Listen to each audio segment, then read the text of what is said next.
السلام علیکم ورحمۃ اللہ وبرکاتہ۔ مایہ ناز علماء کرام سے یہ زمین تیز رفتاری کے ساتھ خالی ہو رہی ہے۔ کسی باصلاحیت عالم دین کا وجود قحط الرجال کے اس دور میں تاریک رات میں مثل شمع ہے۔ کتنی ہی رجال ساز شخصیات اپنے پیچھے ہزاروں نم آنکھیں چھوڑ چلی ہیں۔ اسی قافلے میں شریک ایک روح سعید جن کو ہندوستان اور خاصتاً جموں و کشمیر کے لوگ مفتی فیض الوحید صاحب رحمۃ اللہ علیہ کے نام سے جانتے ہیں۔ 1 جون 2021 کو نصف صدی اس جہان آب و گل میں گزار کر قرآن و حدیث کے تدریس کے مبارک مسند کے ذریعے ہزاروں تشنگان علم کو سیراب کرتے کرتے سفر آخرت پر روانہ ہو گئے۔ انا للہ و انا الیہ راجعون۔ جاننے والوں کے لیے حضرت کی حیات نہایت روشن اور واضح ہے، حالانکہ اس میں اتنی گہرائی ہے کہ جس کی تفصیل کے لیے مجلدات درکار ہیں۔ لہٰذا گہرائی اور طوالت کو چھوڑتے ہوئے ہم حضرت کی زندگی کے چند پہلوجات کو اجاگر کرنے کی کوشش کریں گے جو ان کی حیات و خدمات پر مطلع ہونے کے لیے کافی اور شافی تو نہیں ہوں گے، البتہ ان کی شخصیت کا حقیقی تعارف ذہن میں ضبط کرنے کی حد تک ضرور کارگر ثابت ہوں گے۔ وأبناؤكم وإخوانكم وأزواجكم وعشيرتكم وأموال اقترفتموها وتجارة تخشون كسادها کہہ کر کے گئے وہ کل کے قدم بڑھائیں وہ سواد کوئے جانا وہ یہیں سے لوٹ جائے جسے زندگی۔ ریاست جموں و کشمیر کے ضلع راجوری کے گاؤں دوداسن بالا کی ایک چھوٹی سی بستی نڈیالہ میں حضرت کی ولادت سن 1964 ماہ جون میں ہوئی۔ پیدائش کے 19 دن بعد ہی والد محترم جناب مولوی غلام حسین صاحب خدا کو پیارے ہو گئے اور اس معصوم جان کو اسی حالت میں الوداع کہہ گئے۔ اس طرح نومولود کے ساتھ ساتھ نو یتیم کا لقب بھی ان کی قسمت میں آیا۔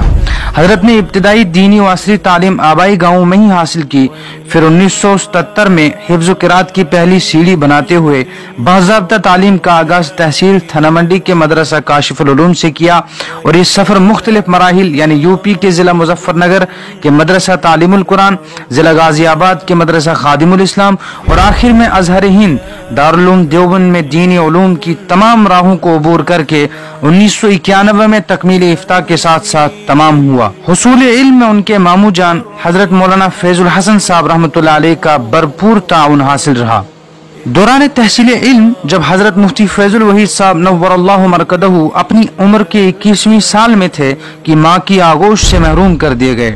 والدہ کے حکم کے مطابق اہل خانہ نے ماں کے اس پیارے دلارے کو گھر بلانے سے گریز کیا کہ کہیں یہ معصوم لطیف جگر اپنی ماں کا لخت جگر اس حادثے کی زد میں آ کر علوم دینیہ سے دور نہ ہو جائے۔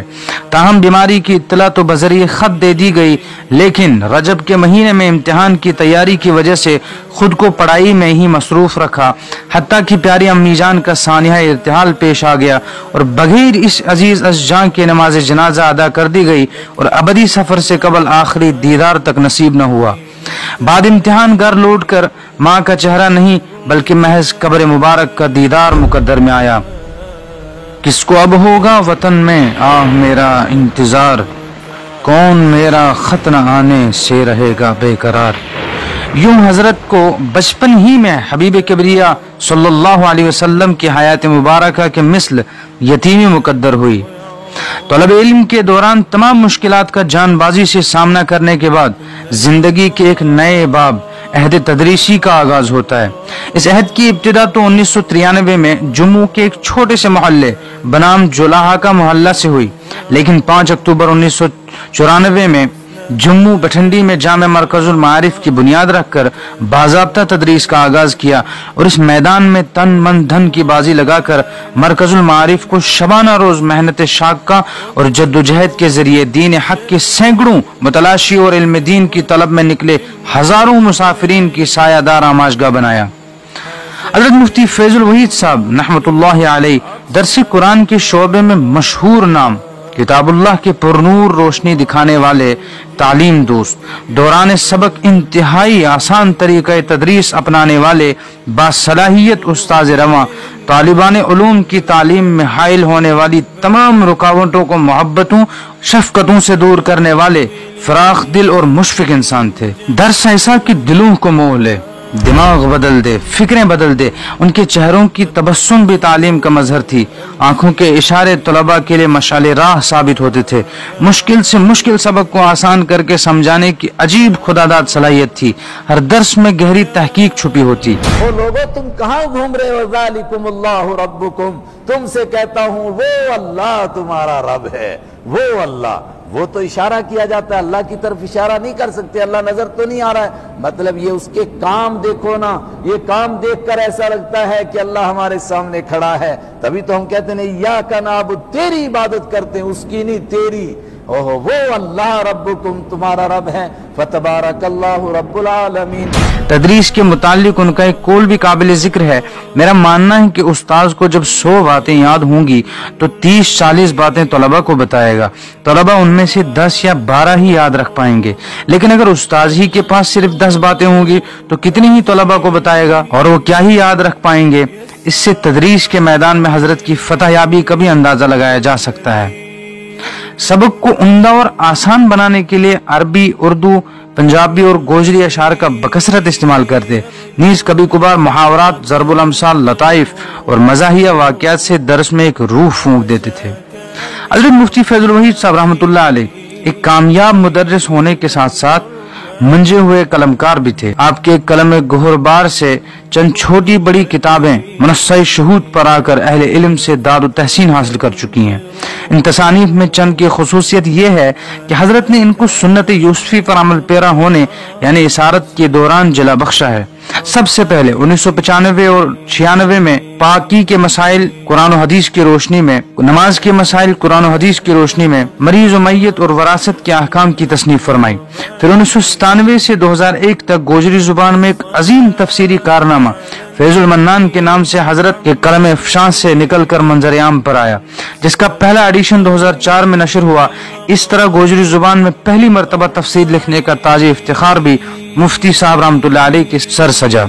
हजरत की हयात में ही फैजुल मन्नान को उर्दू में मुंतकिल करने का सिलसिला शुरू हो चुका था और हनूज जारी है। बादजी मरकजुल मारिफ में मनसब तदरीस को संभालते हुए आपके बुलबुल खामा ने चमन सीरत नबी सल्लल्लाहु अलैहि वसल्लम का रुख किया और गोजरी जुबान में तकरीबन 500 सफ़ात पर मुश्तमिल एक मुसव्वदा तैयार किया, जिसको कुरान करीम के अल्फाज सिराजम मुनीरा से मौसूम किया और गोजरी जुबान में नूर आलूदियों का नाम दिया। सीरत पाक जैसे हसास मौजू पर लिखने की वजह से मुफ्ती साहब खुद राकिम तराज हैं कि एक तो ये कि जिंदगी का सूरज तेजी से मगरिब की तरफ दौड़ा जा रहा है, न जाने कब शाम हो जाए। इधर सफर बहुत लंबा, जबकि न कोई रफीक सफर न कोई इरजाद राह है। ऐसे में शायद मालिकुल मुल्क अपने करम से इस मेहनत को ही कयामत की रुसवाई से बचने का जरिया बना दे। दूसरी बात ये कि दुनिया की हर जुबान में सीरत पाक के मुकद्दस मौजू पर कुछ न कुछ लिखा गया है। सिर्फ उर्दू में ही सैकड़ों नहीं हजारों किताबें मौजूद हैं, लेकिन ये जुबान इस सआदत से महरूम रही। सिराजुम मुनीरा की तसनीफ ने 18 ज़िलहिज्जा 1439 मुताबिक 30 अगस्त 2018 को अपनी तकमील पाई और जल्द ही पहला एडिशन तैयार होकर गोजरी के उशाक के सामने ज़ोर पजीर हुआ। लेकिन गोजरी जुबान न पढ़ने समझने वालों के इसरार पर उसको उर्दू के कालिब में डालना नागुज़ीर हो गया।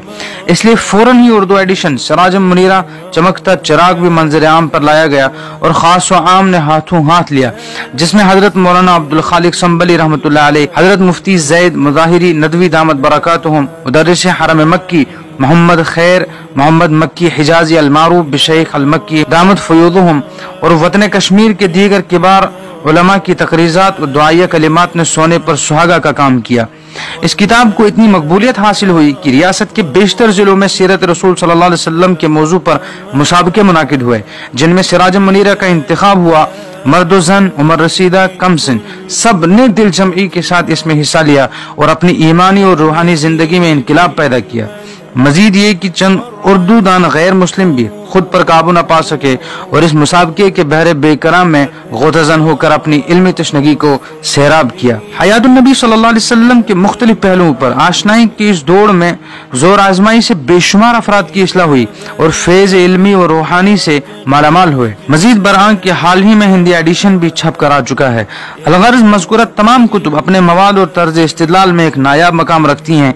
इनमें मुफ्ती फैजुल वहीद साहब रहमतुल्लाह अलैह रहमतुन वासिआ के शेरीन उसलूब बयान के साथ आलिमाना और मुहक्किकाना मुबाहिस भी अपने तमाम रानाइयों से आरास्ता और पैरास्ता हैं।